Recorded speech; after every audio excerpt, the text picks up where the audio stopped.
Pemerintah daerah belum mengoptimalkan transfer ke daerah dan dana desa atau TKDD dalam melakukan pembangunan di daerah. TKDD dinilai belum optimal dalam mendorong pembangunan di daerah.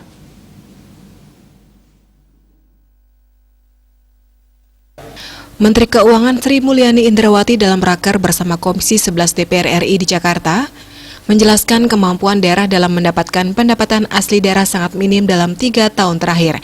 Tercermin dari porsi PAD dalam APBD hanya sekitar 24,7%, sedangkan hampir 70% berasal dari TKDD.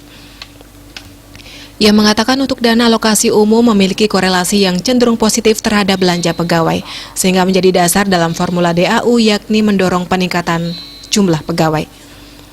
Hal ini tidak setara dengan esensi DAU, yakni sebagai alat dalam memberikan pelayanan dasar bagi masyarakat, mengurangi ketimpangan, dan mendukung kecukupan pendanaan untuk pelaksanaan urusan yang diserahkan ke daerah oleh pemerintah pusat. Sementara untuk dana alokasi khusus berkorelasi positif terhadap belanja modal, yang artinya pemerintah daerah menggunakan DAK sebagai sumber utama untuk belanja modal. Ditegaskan pula hal tersebut juga bertentangan dengan esensi dari DAK, yaitu sebagai penunjang dari keseluruhan TKDD maupun APBD dan bukan sebagai sumber utama belanja produktif. Tak hanya itu, pengelolaan keuangan daerah juga belum efektif dan efisien, yakni tercermin dari belanja yang belum fokus akibat banyaknya jenis program. Sri Mulyani menyatakan berbagai tantangan penataan keuangan daerah ini pada akhirnya berpengaruh pada output dan outcome pembangunan yang sangat belum optimal.